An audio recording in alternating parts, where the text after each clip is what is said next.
George, I think we're ready to go. So this is our first breakout group report back. And you've got 2.5 minutes. Okay, this is on local organizing and voting. Okay, so we talked about a lot of different strategies for encouraging more engagement, including making sure that people are educated about what's on the ballot, town halls, using deliberative democracy around participatory budgeting, as well as looking at charters. But what we ended up coming down with and had an interesting discussion was how can we not just take this as best practices to highlight for replication in other places, but actually set a policy agenda to require local governments to actually incorporate these deliberative democracy practices so that it's not just discretionary budgets of foundations and local donors, but actually a core function of local government to incorporate that type of high level of engagement. That's really critical in order for us to get over the kind of high distrust in government, because we need more people to participate. It's policy advocacy component of this national strategy. Great, thank you, George. So the success scenario is to have deliberative practice in local government. Got it. Thank you. Next group? All right, so our group was media. And the success story was largely raising up voices that are not just far left and far right voices. And so we covered a lot of different ways that we could potentially going about doing that, definitely considering the incentives in place. So we need to ask our organizations, like, why would anyone outside of civics care about these issues that we're covering? And then more robust communications training, and then I'm going to let Amber take it away with sort of the end results we're looking at. We are a subcommittee of communications that is Skillshare and champions each other and our perspectives in our work. Also support the expanding communications capacity of the organizations within our group. And then also increase representation of voices across the country and promote stories that champion these different perspectives. Beautiful, thank you. One other thing I wanted to mention that we'd covered was how useful it would be if it were possible to have a dedicated Bridge Alliance communications expert, like somebody where we could go to ask, like, who are the people that we should be contacting. Something else. Great, yes. Thank you. Thank you, Samantha. And Amber, thank you. And make sure we get those notes. Oh, Pierce. Don't sound so dread. You have a few things to say, right? I'm only going to listen first.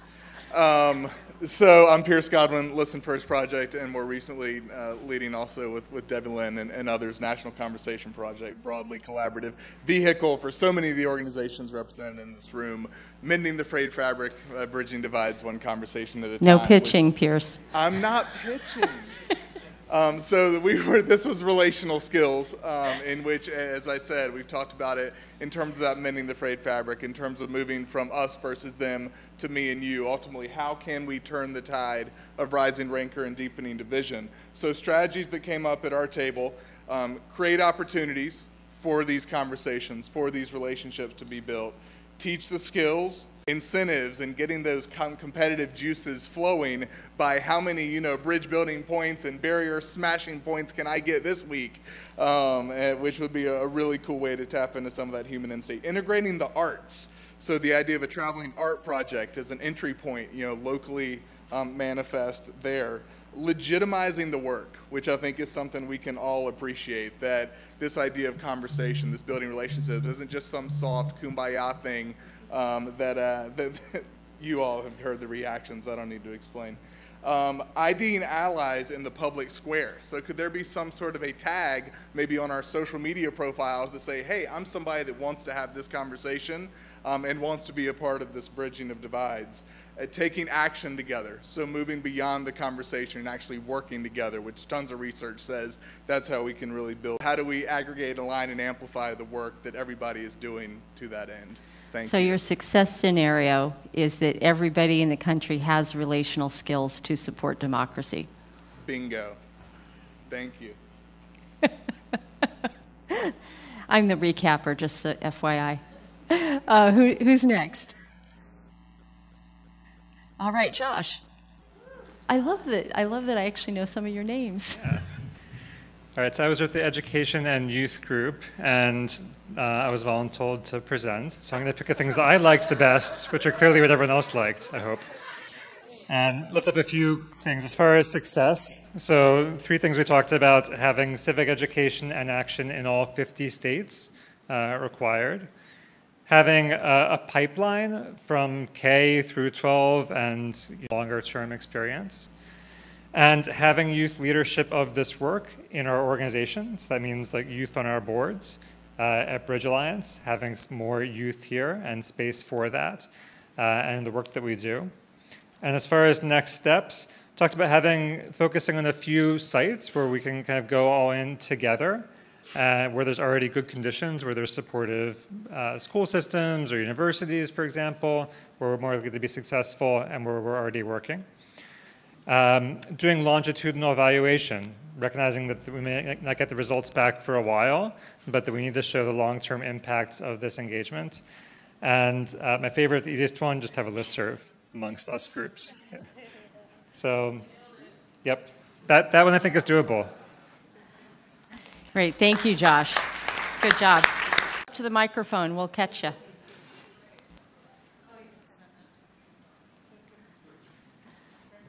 Hello? Oh, am I too close? Oh, I was like, I'm supposed to talk in the mic. Of course I have to be close in the mic. Okay. Hi, everyone. I am part of the multiculturalism group back there. And so we talked about quite a few things in our group. I think the one thing that we had to start off with is like the term multiculturalism.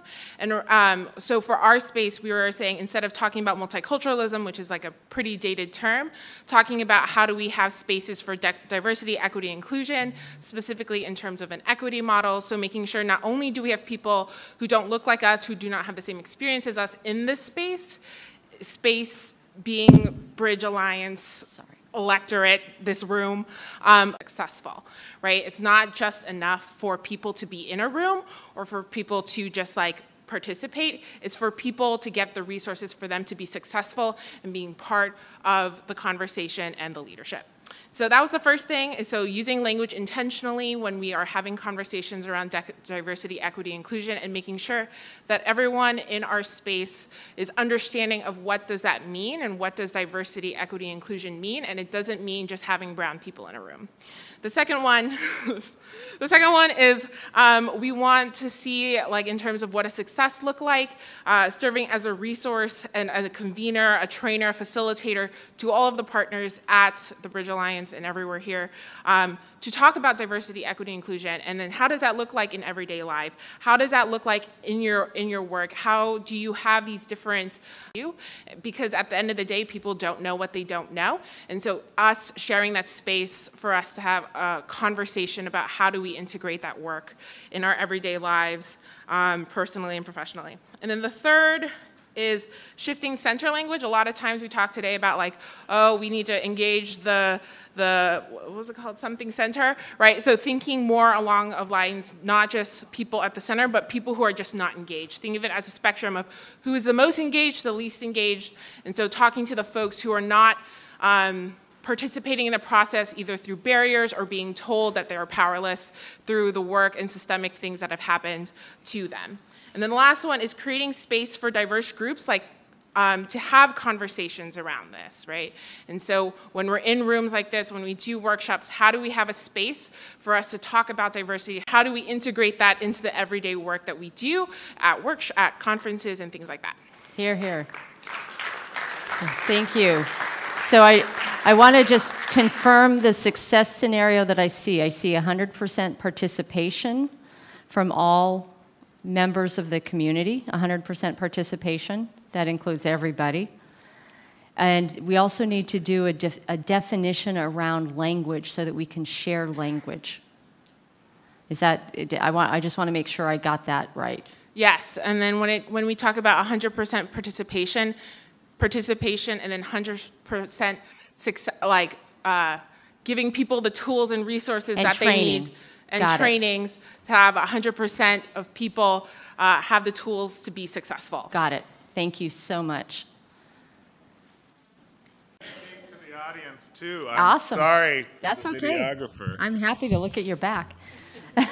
I'll sort of turn to the side here. Does that work for everyone? So we were the sort of systems change infrastructure group. So you can imagine there was a lot of talk about voting and gerrymandering and campaign finance reform and all of those types of things. And in the end, I would say that the success outcome was a system focused on solving national problems together. And so that's really what all of those are intended to do.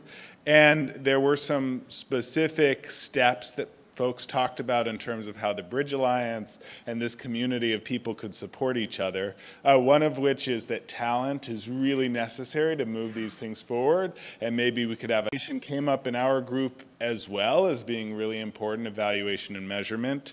That it would be great to have a single place to go and work on this stuff together, because there is a lot of overlap in the groups doing some of this work, and how do we learn from each other, build best practices, try things out, experiment, see what failed, and then get better at it. Sometimes we make assumptions about what will work, and then we try it. One person in our group mentioned term limits should be able to get more women into politics, and it seemed to do the opposite. Is that right? So, so that was really interesting. That's some type of evaluation where we can test if what we think should happen can happen. Anything I missed, group? That? All right. So that's great. That's it. Good job. You guys got to more than one question. Thank you.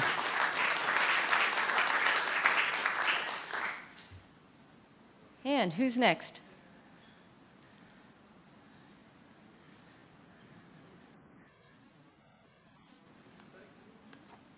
Hi, everyone. I'm Sarah Beller. I was facilitating the citizenship group. We defined it more as citizen engagement.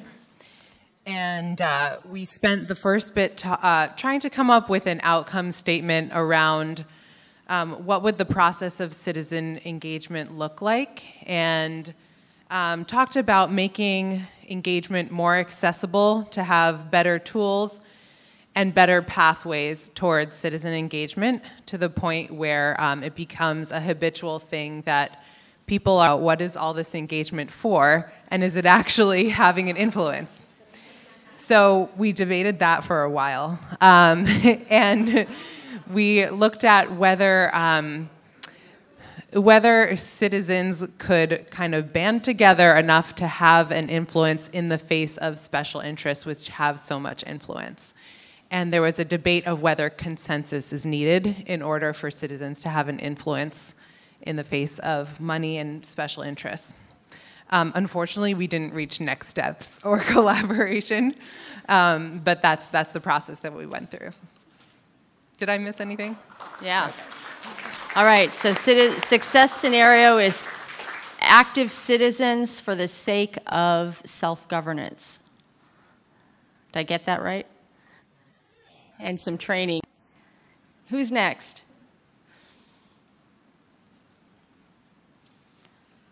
This was the messaging, what's the other word? A narrative group.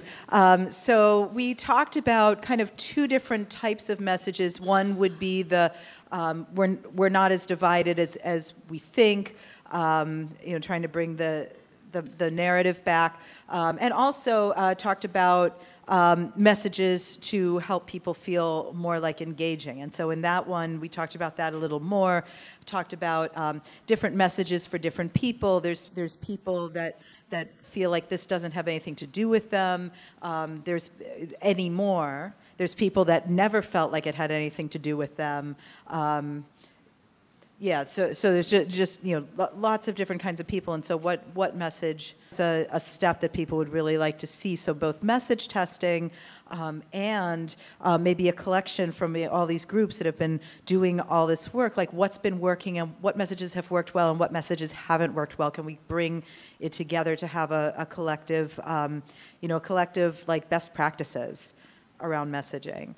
And then we looked at some possible messages, include each other, be the people, We're not as divided as people think. Healthy self-governance is in your personal interest. Your country depends on you. And I think that's mostly it. Anything to add? All right. Thank you so much. All right, so we need a new narrative. We need the meta-narrative, and we need the micro-targeting to actually reach people. David Sachs. Kathy Stewart. And our topic was field diversity, which we understood and interpreted to be the diversity of people in this room, as well as in our field, in our movement, in our campaign, as it's been referred to in various ways in the course of today. And we also defined that in various dimensions. We talked quite a bit about age diversity. We talked about ideological diversity. We talked about diversity of returning citizens. We talked about diversity in religion, and we had quite an exchange around that as well. Were there any other dimensions of diversity? I think that's what we touched on. Yeah, okay.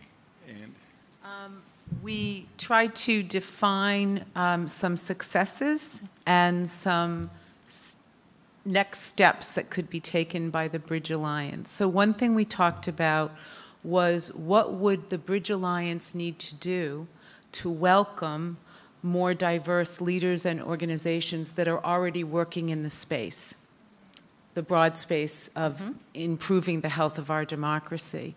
And we talked about the possibility of the Bridge Alliance sponsoring,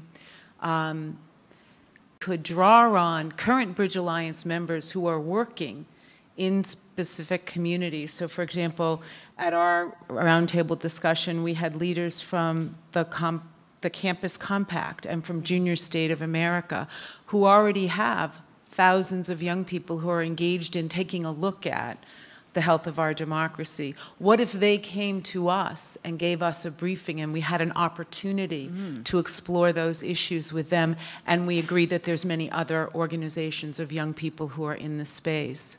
We talked about the Latino and African American communities and so many organizations that are dealing with fundamental democracy issues and who have common ground with us on so many of the issues that Bridge Alliance members are working on, including many of our organizations are working in those communities. And a signal that we want to learn from them and invite them to join us and to do some concrete activities that would signal that and engage that process. We also talked about what would it mean for our annual summits to have a scholarship fund to invite 30 young people from diverse campuses across the country to come and to participate in the day, and what kind of impact could that have both on them going forward. And I guess the final thing we talked about was adopting a policy asking Bridge Alliance members, and I think this was echoed by the Multicultural Diversity grouping, thank you for your remarks, but to adopt working in the space of reaching out into diverse communities across the country and then having the support and tools to do that. Did I miss? Yeah. Yeah, thank you. A lot of specific Bridge Alliance work for us, giving us some tasks. That's okay, we're going to ask you for some help. All right, who's next? I think there's probably 3 or 4 tables that haven't gone yet. Anybody? Everybody gone? Great, Carolyn.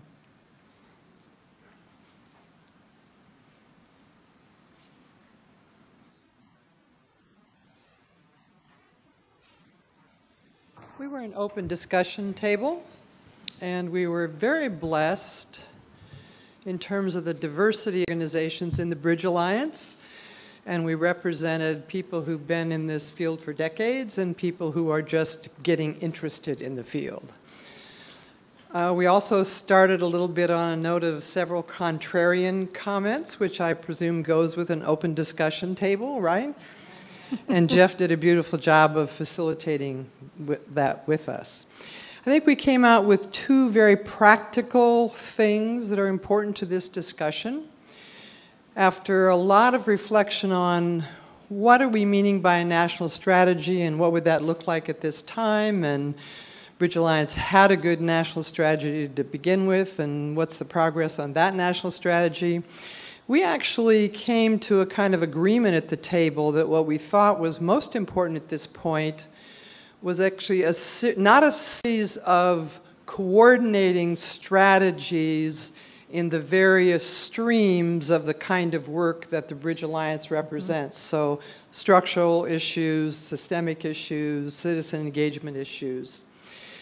The second thing that we came out with, and we all acknowledged that this is hard to do and would take some resource centrally in the Bridge Alliance. Many of us have opportunities to speak about not just our own work, but to do speaking in a way that raises people's hopes and sense of positive things that are happening in the country. And that what would be really helpful is if we had 3 or 4 bullet points about the primary activities of every member of the organization, civility, and with very different audiences, elected officials, public, journalists. You know, at the end of my speeches, I get asked, what can I do about electoral reform? I got all the talking points on ranked choice voting, but I need some more talking points on open primaries. So how could Bridge Alliance begin to keep that up to date and make available to all of us? We kind of ended up, I think, at the table of answering the vision question at the very end of our conversation. We all acknowledged early on that this is a very, very unique moment in American democracy, both the level of threat that it's under and the level of spontaneous activism. And we don't just mean political activism, we really mean, and that this is a time that, given who we are and what we represent, we need to grab this moment. And I think the way we agreed to express it is that in the end, what each of us should be thinking about is how do we actually now build a movement to evolve the democratic institutions of American democracy in order to be more likely to form a perfect union and do what our founding fathers gave us as a gift about self-governance. Thank you. Thank you, Carolyn. You all are just inspiring me so much, besides giving us a ton more work to do. Anybody, any other groups that we missed? I was not keeping track, so you just... Okay. We're actually going to run a little bit ahead of schedule now, and we have a 15-minute break. I hope it's set up because I'm a little bit early. And I need the facilitator notes turned back in. I would like to just note in your packets, in case you haven't looked through them carefully yet, there is a marketplace of ideas, and I would suggest that if the ideas that you came up with at your table, see if there's somebody already doing it, and connect, collaborate, find ways to work together. It was in the left-hand side of your folder. The other thing I just want to point out, in case you history of specifically what we mean by some of our terms, so that for the languaging issue, you can at least know what we mean when we use, democracy, constitutional republic, healthy self-governance, et cetera. And David, you have a few words? David has a few words, and then we'll go on a 15-minute break. Very few. I'm truly inspired. I really am. I mean, this is what I meant when I said we're the people we've been waiting for. went to each table, and I was thoroughly stimulated and very excited. I'm a strategist by nature, and turning these ideas and effectuating them and getting it beyond this room is a challenge. I believe we can do it together. So thank you. I appreciate it.